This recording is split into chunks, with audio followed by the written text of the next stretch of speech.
अस्सलाम वालेकुम स्टूडेंट्स। आज हम लोग पढ़ेंगे डीएनए के बारे में और देखेंगे कि डीएनए का मतलब क्या है। और बेसिकली हम लोग आज पढ़ेंगे कि डीएनए हेरिडिटी मटेरियल किस तरह है। हेरिडिटी का मतलब होता है कि transfer of characteristic from parents to offspring, माँ बाप से बच्चों में आदात का मुंतकिल होना। अब समझा जाता था कि डीएनए किस तरह बच्चों से या माँ बाप से बच्चों में आदात मुंतकिल करता है, वो चीज डीएनए है या नहीं।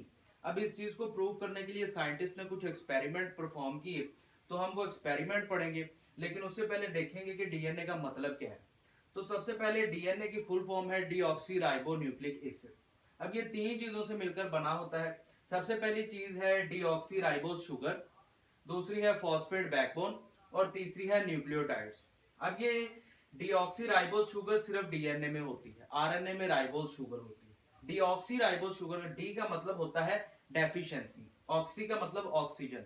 अब राइबोस शुगर आपको पता है कि 5 कार्बन वाली शुगर।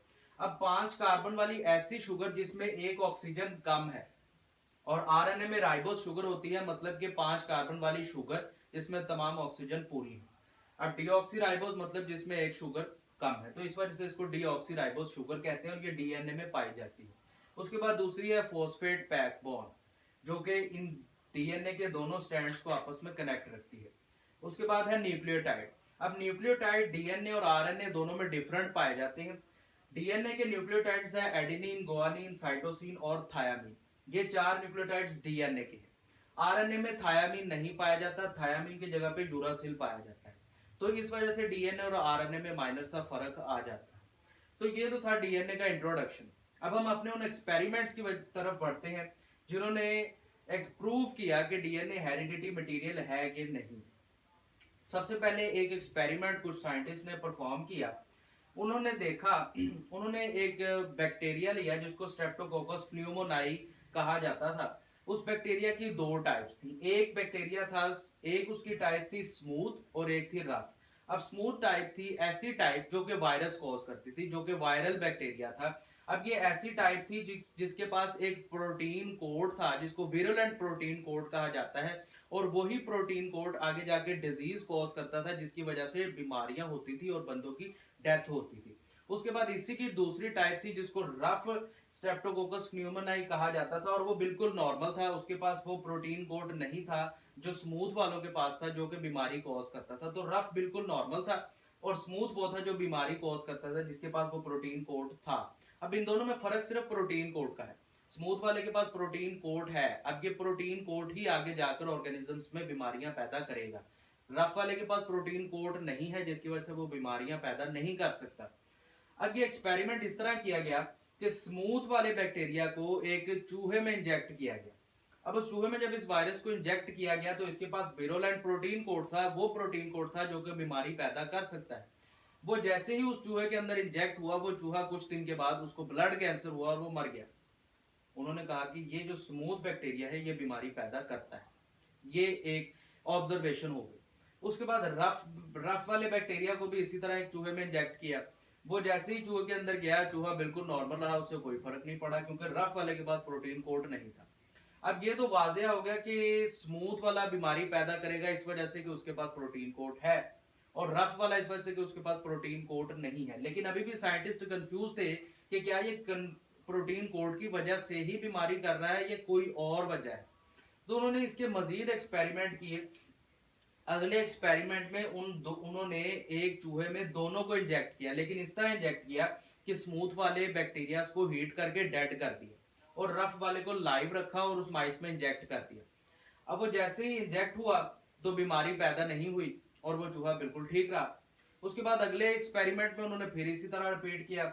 स्मूथ वाले बैक्टीरिया ज्यादा लिए लेकिन उसको हीट करके डेड कर दिया। रफ वाले जिंदा थे, उसको माइस में इंजेक्ट किया, लेकिन उन्होंने देखा कि कुछ चूहे जिंदा रहे और कुछ चूहों में बीमारी पैदा हो गई। हालांकि स्मूथ वाले को उन्होंने हीट करके डेड कर दिया था, जो कि प्रोटीन कोड था और बीमारी पैदा करता था, उसको डेड कर दिया, लेकिन फिर भी वो चूहे बीमार हुए, ब्लड कैंसर हुआ और वो मर गए। अब वो परेशान थे कि स्मूथ वाले को तो हमने डेड कर दिया, फिर बीमारी कैसे पैदा हुई। तो उन्होंने देखा, उन्होंने उनका दोबारा से मिक्सचर बनाया, स्मूथ वालों को डेड और रफ वालों को जिंदा रखा, इनका मिक्सचर बनाया। और उन्होंने कहा कि शायद प्रोटीन है जो कि आगे बीमारी ट्रांसफर कर रहा है। तो उन्होंने ये किया कि इन मिक्सचर में से इन वायरसेस के तमाम प्रोटीन्स को खत्म कर दिया। इसके अंदर कुछ प्रोटीएजेस डाले। अब प्रोटीएजेस ऐसे एंजाइम है जो कि प्रोटीन को खत्म करते हैं, प्रोटीन को किल करते हैं, प्रोटीन को खाते हैं। ये ऐसे एंजाइम उन्होंने इस मिक्सचर में ऐड किए और इनके तमाम प्रोटीन्स 100% खत्म कर दी और फिर इसको चूहे में इंजेक्ट किया। जब इंजेक्ट किया दोबारा बीमारी हुई, फिर चूहा मर गया। अब उन्होंने कहा प्रोटीन तो है नहीं, क्योंकि प्रोटीन खत्म करने के बाद भी बीमारी पैदा हो रही है। उसके बाद उन्होंने आरएनए को भी खत्म किया, फिर भी बीमारी पैदा हो रही। उसके बाद उन्होंने डीएनए को खत्म किया। जैसे ही उन्होंने डीएनए को खत्म किया, बीमारी पैदा होना बंद हो गई, चूहे बिल्कुल ठीक। तो डियर स्टूडेंट्स, यहां से साइंटिस्ट ने एक ऑब्जर्वेशन की कि डीएनए ही वो सब्सटेंस है जो कि कैरेक्टरिस्टिक को ट्रांसफर कर रही है। अब कैरेक्टरिस्टिक कौन सा? वो स्मूथ बैक्टीरिया का कैरेक्टरिस्टिक प्रोटीन कोट बनाने का, जिससे वायरस कोज होता है और आगे बीमारी पैदा होती है। उसने अपना वो कैरेक्टरिस्टिक डेड होने के बावजूद रफ बैक्टीरिया में ट्रांसफर कर दिया, जिसकी वजह से उसमें भी प्रोटीन कोट बनाने की एबिलिटी आ गई, उसमें भी वो आदत ट्रांसफर हो गई और उसने भी प्रोटीन कोड बना लिया। और जब उसको चूहे में इंजेक्ट किया तो वो मर गया। तो साइंटिस्ट इस ऑब्जर्वेशन पर पहुंचे कि डीएनए वो सब्सटेंस है जो कि कैरेक्टर को एक ऑफस्प्रिंग से दूसरे में ट्रांसफर करती है, एक जगह से दूसरी जगह ट्रांसफर करती है। डीएनए ही वो सब्सटेंस है।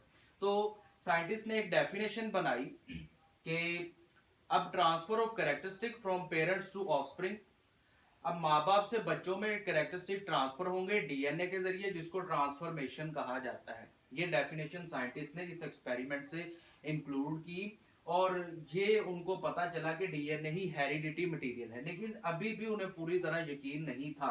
उन्होंने एक और एक्सपेरिमेंट परफॉर्म किया, कुछ साइंटिस्ट ने एक और एक्सपेरिमेंट परफॉर्म किया जिसने कंफर्म कर दिया कि डीएनए ही हेरिडिटी मटेरियल है और वही कैरेक्टरिस्टिक्स को पेरेंट्स से ऑफस्प्रिंग में ट्रांसफर करता है। दूसरा एक्सपेरिमेंट ये था कि इन्होंने दो वायरसेस को लिया, दो अलग अलग वायरसेस को लिया। अब ये दोनों वायरसेस सेम टाइप के थे। दो वायरसेस को लिया, एक वायरस के डीएनए में दो आइसोटोप लिए, दो वायरस और दो आइसोटोप। अब आइसोटोप दो कौन कौन से हैं? पहला आइसोटोप है फॉस्फोरस 32, दूसरा आइसोटोप है सल्फर 35। अब ये दोनों आइसोटोप उनके पास मौजूद थे। उन्होंने क्या किया कि जो पहला आइसोटोप है फॉस्फोरस 32, इसको एक वायरस के डीएनए में इंजेक्ट किया, डीएनए में शामिल कर दिया। उस P32 को, फॉस्फोरस 32 को उस वायरस के डीएनए में शामिल कर दिया। अब वो उसके डीएनए में जाकर अटैच हो गया, जिसको हम लोग रिकम्बिनेंट डीएनए कहते हैं। ये आइसोटोप जाकर उसके डीएनए के साथ लेबल हो गया, अटैच हो गया। अब एक वायरस तो था फॉस्फोरस 32 वाला, जिसके डीएनए में फॉस्फोरस 32 का आइसोटोप था। दूसरे वायरस के उन्होंने डीएनए के बजाय प्रोटीन कोट में सल्फर 35 का आइसोटोप इंजेक्ट किया और ये सल्फर 35 उसके प्रोटीन कोट के साथ जाकर अटैच हो गया, जो कि वायरस की एबिलिटी है किसी भी चीज को अपने साथ फौरन अटैच करके रेप्लिकेट करने की।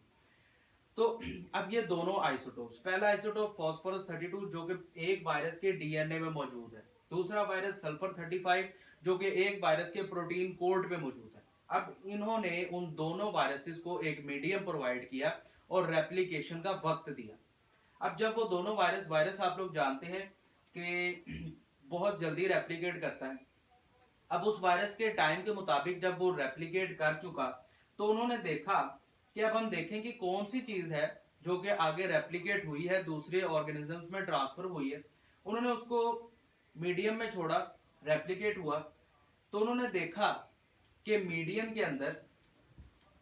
के अंदर सिर्फ फॉस्फोरस 32 का आइसोटोप मौजूद है, दूसरा आइसोटोप मौजूद नहीं है। दूसरा आइसोटोप कौन सा? S35 जो कि प्रोटीन कोड में मौजूद था। अब वायरस जब भी किसी चीज पर अटैक करता है तो उस पर अपना डीएनए इंजेक्ट करता है। डीएनए के अंदर तो फॉस्फोरस 32 था, तो उनको उस बैक्टीरिया के अंदर जिस पर उन्होंने अटैक करवाया उसके अंदर फॉस्फोरस 32 मिला, ना कि S35। तो यहां से उनको पता चला कि वायरस अटैक करता है तो अपना डीएनए इंजेक्ट करता है और डीएनए के जरिए ही अपनी बीमारी को उस दूसरे ऑर्गेनिजम्स में ट्रांसफर करता है, अपनी उस आदत को, बीमारी करने की आदत को दूसरे में ट्रांसफर करता है। तो वो आइसोटोप P32 है जो कि डीएनए में मौजूद था। तो इस तरह उन्हें पता चला कि डीएनए ट्रांसफर हुआ है, ना कि प्रोटीन कोड जो कि मीडियम में मौजूद था और कहीं ट्रांसफर नहीं हुआ। तो यहां से भी एक नतीजा ये निकला, एक ऑब्जर्वेशन कंफर्म हुई कि डीएनए ही ऐसी चीज है जो कि कैरेक्टरिस्टिक्स को एक ऑर्गेनिज्म से दूसरे में ट्रांसफर करती है। तो अब हम अपने पूरे टॉपिक का ओवरव्यू करते हैं। सबसे पहले हमने डीएनए की फुल फॉर्म देखी, डीऑक्सीराइबोन्यूक्लिक एसिड। तीन चीजों पर कंसिस्ट है, deoxyribo sugar, phosphate backbone, nucleotide, जो कि डीएनए और आरएनए में डिफरेंट है। उसके बाद हमने दो एक्सपेरिमेंट पढ़े, एक बैक्टीरिया जिसकी दो टाइप, स्मूथ बैक्टीरिया और रफ बैक्टीरिया।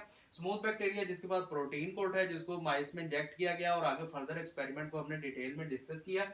उसके बाद दो आइसोटोप्स को देखा, एक आइसोटोप जिसके डीएनए में P32 मौजूद था, वो आगे बैक्टीरिया में ट्रांसफर हुआ जिसके पास उसने बीमारी कॉज की। तो यहाँ से हमें पता चला कि डीएनए ही वो सब्सटेंस है जो कैरेक्टरिस्टिक्स को ट्रांसफर करती है। तो स्टूडेंट्स ये था हमारा आज का टॉपिक। उम्मीद करता हूँ आपको समझ आई होगी। अगर किसी स्टूडेंट का कोई कमेंट हो, कोई क्वेश्चन हो, तो मुझे कमेंट कर सकता है। इंशाल्लाह हाजिर होंगे अगली वीडियो के साथ। अल्लाह हाफिज़।